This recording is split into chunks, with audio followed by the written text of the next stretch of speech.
ছেঁড়া কাপড় পরাকে সুন্নাহ বানাই দেওয়া হয়েছে, কিন্তু ঠিক না? ছেঁড়া কাপড় পরাকে রাসূল সাল্লাল্লাহু আলাইহি ওয়াসাল্লামের সুন্নাহ বানাই দেওয়া হয়েছে, কিন্তু রাসূল সাল্লাল্লাহু আলাইহি ওয়াসাল্লামের যে আভিজাত্য ছিল, যে প্রাচুর্যময়তা ছিল, যেই গার্ডস ছিল, সেটা কিন্তু আমাদের কাছ থেকে সুন্নাহ হিসেবে বাদ দিয়ে দেওয়া হয়েছে। ভাই, এটা একদিন দুই দিনের এজেন্ডা না। যারা আমার সম্পর্কে জানেন তারা জানেন এটা একদিন দুই দিনের মিশন না।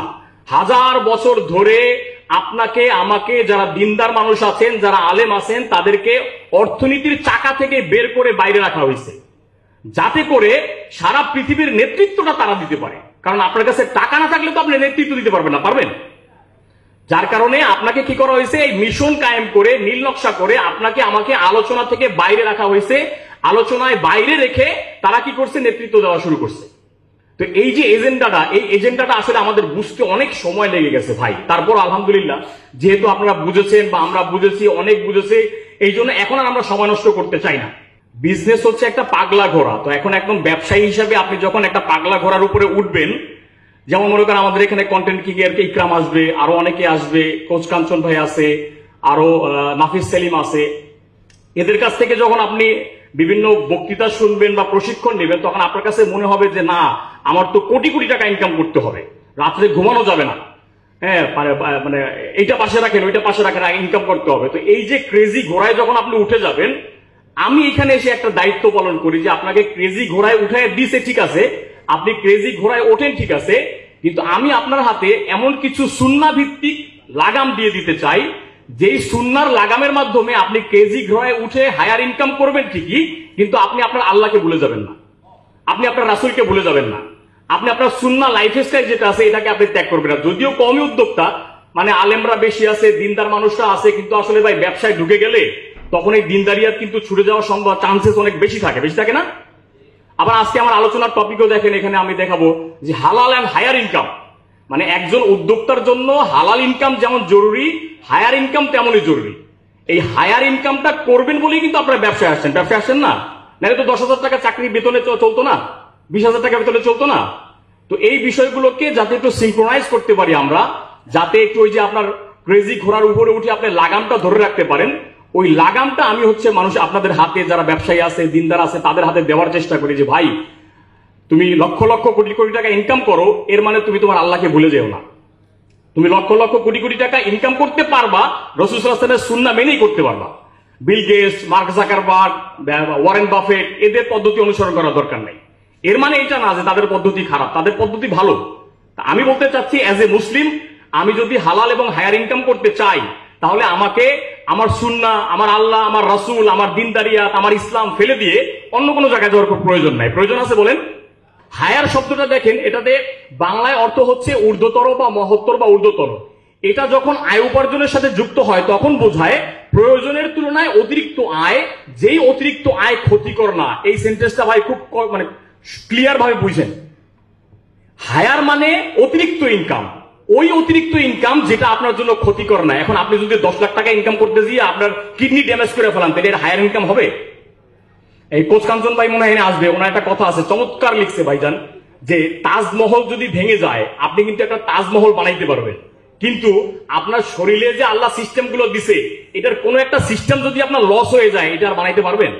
এটা আর কিনে আনতে পারবেন? এটা আর জোড়া দিতে পারবেন? দেখেন আমরা কিন্তু করি এইটাই। হায়ার ইনকাম করতে গিয়ে আমি এমন ভাবে অসুস্থতা বাধাই, মনে করেন 10 কোটি টাকার মালিক হয়েছি, পরে 50 বছর গিয়ে আমার ওই 7 কোটি টাকা আমার স্বাস্থ্যের পিছনে ঢেলে দিতে হয়েছে, লাভ হইল কোনো? এই জন্য দেখেন, হায়ার ইনকাম বলছে ওইটা যে আপনার প্রয়োজনের অতিরিক্ত ইনকাম, যেই অতিরিক্ত ইনকাম আপনার কোনো ক্ষতি করবে না। যেমন এখানে লিখছে, তারা একটা উদাহরণ দিছে যে মান্থলি আপনার যদি 50,000 টাকা দরকার হয়, সেক্ষেত্রে হায়ার ইনকাম বলতে এর চেয়ে আয় করা বুঝাবে। মানে আপনি একটা ক্যালকুলেশন দেখবেন, আপনার ঘর ভাড়া, এই সেই হ্যান ত্যান, খাবার টাবার সব মিলাইয়া আপনার 50,000 টাকা চলে আপনি খুব সুন্দরভাবে চলতে পারেন। তো এই 50,000 টাকার উপরে ইনকাম করা মানে হচ্ছে হায়ার ইনকাম। অবশ্যই সেটা আপনার ক্ষতির কারণ যেন না হয়। আচ্ছা, এখন হায়ার ইনকাম করাটা একজন উদ্যোক্তার জন্য কেন জরুরি? 5টা কারণে জরুরি। কয়টা কারণে? 5টা কারণে জরুরি। 1 নাম্বার কারণ হচ্ছে ব্যবসার অন্যতম উদ্দেশ্য। ওই যে আমরা পুরো শুরুতে একটা স্লাইড দেখে আসছি, যেখানে মানুষ সর্বোত্তম বলছে ব্যবসাকে, কেন বলছে? 5টা কারণে বলছে না? এর মধ্যে 2য় নাম্বার কারণটা কি ছিল বলেন তো? আপনারা মনে হয় মনোযোগ দিয়ে কেউ দেখেন নাই। একজন বলেন তো যে 5টা কারণের মধ্যে 2য় নাম্বার কারণটা কি ছিল? বেশি উপার্জন করা। ঠিক আছে, তাহলে এখন এই যে দেখেন, ব্যবসার অন্যতম উদ্দেশ্য হচ্ছে হায়ার ইনকাম। আপনি হায়ার ইনকাম করবেন, এখানে উদ্যোক্তা যারা আছেন বা উদ্যোক্তা হয়েছেন বা হচ্ছেন, আপনি ব্যবসায় আসছেন, যার মধ্যে যে কয়টা কারণ আছে এর মধ্যে অন্যতম কারণ একটা না যে আপনি বেশি ইনকাম করতে চান। কে কে এই নিয়তে আসেন নাই? এই নিয়তে কে কে ব্যবসায় আসেন নাই? আমরা সবাই এই নিয়তে আসছি বেশি ইনকাম করা, ঠিক না? তো এখন এক নাম্বার হচ্ছে কি, ব্যবসার অন্যতম উদ্দেশ্য হচ্ছে হায়ার ইনকাম করা। দ্বিতীয় নাম্বার হচ্ছে রাসূল সাল্লাল্লাহু আলাইহি ওয়াসাল্লাম এবং সাহাবীদের সুন্নাহ। এটা কি কেউ মানেন? আমার এন্টারপ্রেনার মোহাম্মদটা পড়লে আপনাদের চোখ খুলে যাবে আশা করি, যে ভাই রাসূল সাল্লাল্লাহু আলাইহি ওয়াসাল্লাম কত চমৎকার ভাবে ব্যবসা করছেন, খাদিজা রাদিয়াল্লাহু তাআলা আনহাকে কত চমৎকার ভাবে ব্যবসার গাইডলাইন করছেন।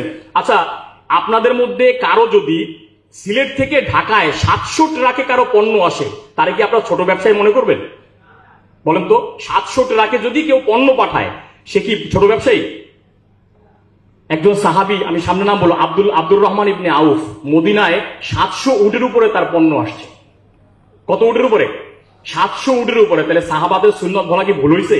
বলেন। আচ্ছা, তৃতীয় নাম্বার কারণ হচ্ছে হায়ার ইনকাম করাটা বৈধ, এই কারণে আপনাকে হায়ার ইনকাম করতে হবে। চতুর্থ নাম্বার কারণ হচ্ছে দিনী ও সামাজিক সহায়তা। আমরা যেহেতু আলেম, আমরা যেহেতু দিনদার মানুষ, আমাদের উপর একটা রেসপন্সিবিলিটি আছে যে আমাদের দিনের দাওয়াত দিতে হবে, দিন পৌঁছাইতে হবে, ঠিক না? সো এইটার কারণেও কিন্তু আপনার হায়ার ইনকাম জরুরি। আবার আমি যেহেতু মানুষ, সমাজে বসবাস করি, আমার তো কিছু সামাজিক দায়বদ্ধতা আছে, ঠিক না? সেই সামাজিক দায়বদ্ধতাগুলো পূরণ করতেও আমার হায়ার ইনকাম জরুরি। 5 নাম্বার হচ্ছে আপনার উপরে এজ এ মানুষ কিছু দায়িত্ব আল্লাহ রাব্বুল আলামিন দিয়ে দিয়েছে। ভরণ পোষণ বলেন, দিন প্রচার বলেন, এই যে দায়িত্বগুলো আছে, এই দায়িত্বগুলো পূরণ করার জন্য আমাদের কি দরকার? হায়ার ইনকাম করতে দরকার। তাহলে আমরা কয়টা কারণে হায়ার ইনকাম জরুরি ভাই? 5টা কারণে। 5টা কারণ জানলাম, পরের স্লাইডে গেলে আমরা বিস্তারিত দেখবো। 1 নাম্বার কারণ হচ্ছে ব্যবসার অন্যতম উদ্দেশ্য, যেটা আমরা বলছিলাম যে ব্যবসা বাণিজ্যে আসার 2 নাম্বার কারণ হচ্ছে বেশি উপার্জন করা। সো যেহেতু আমরা বেশি উপার্জন করতে চাই বলে আমরা ব্যবসায় আসছি, উদ্যোক্তা হয়েছি, সুতরাং আমাকে ইনকাম করতে হবে, হালাল ইনকাম করতে হবে। সেই হালাল ইনকামটা অবশ্যই কি হইতে হবে? হায়ার হইতে হবে। হায়ার মানে কিন্তু ধার না, আবার বুঝছেন, হায়ার মানে কিন্তু ধার না, হায়ার মানে বেশি। আচ্ছা, দ্বিতীয় নাম্বার কারণ হচ্ছে রাসূল সাল্লাল্লাহু আলাইহি ওয়াসাল্লাম এবং সাহাবীদের সুন্নাহ। যেমন রাসূল সাল্লাল্লাহু আলাইহি ওয়াসাল্লাম নিজে তো ব্যবসা করছেন, ব্যবসা পরিচালনার দায়িত্ব নিছেন, অংশীদারিত্বের ভিত্তিতে ব্যবসা করছেন। এরপর রাসূল সাল্লাল্লাহু আলাইহি ওয়াসাল্লামের একটা হাদিসে তিনি কি বলছেন দেখেন, রাসূল সাল্লাল্লাহু আলাইহি ওয়াসাল্লাম ব্যবসার মাধ্যমে হায়ার ইনকাম করেছেন। ওমর রাদিয়াল্লাহু তাআলা বলেন, রাসূল সাল্লাল্লাহু আলাইহি ওয়াসাল্লাম বনু নজিরের খেজুর বিক্রি করতেন এবং তার পরিবারের জন্য 1 বছরের আহার্য তাদের দিয়ে রাখতেন। 1 বছরের আহার্য যদি আপনি জমা রাখতে চান, তাহলে কি আপনার লিমিটেড ইনকামে চলবে? চলবে ভাই? অবশ্যই চলবে না, হায়ার ইনকাম করতে হবে। এরপরে যে আব্দুর রহমান ইবনে আউফের কথা বলছি, যে আব্দুর রহমান ইবনে আউফ মদিনায় তার 700 উটের উপরে তার বাণিজ্য কাফেলা গেছে, মানে পণ্য পাঠাইছে 700 উটের উপরে। সো দ্বিতীয় নাম্বার যে কারণটা বলছি, সেটার পক্ষে এভিডেন্স হলো এগুলো, যে রাসূল সাল্লাল্লাহু আলাইহি ওয়াসাল্লাম এবং সাহাবীদের সুন্নাহ হচ্ছে হায়ার ইনকাম করা। আনফরচুনেটলি আমি যেটা বলছি শুরুতে ভাই, দুঃখের বিষয় হচ্ছে যে আমাদেরকে এখন যত গরিবী আছে, যত মানে ছোট মানসিকতা আছে, যত দারিদ্রতা আছে, যত আর্থিক দৈন্যতা আছে, এগুলোকে আমাদের সামনে সুন্নাহ হিসেবে প্রেজেন্ট করে আপনার কাছ থেকে আমার কাছ থেকে আভিজাত্য, অর্থনৈতিক প্রাচুর্য, এগুলো সব ছিনিয়ে নেওয়া হয়েছে। কেন নেওয়া হয়েছে? যাতে আপনি সমাজের লিডিং পর্যায়ে থাকতে না পারেন। এজেন্ডাটা বুঝছেন? যাতে আপনি, আমরা সমাজের লিডিং পর্যায়ে থাকতে না পারি।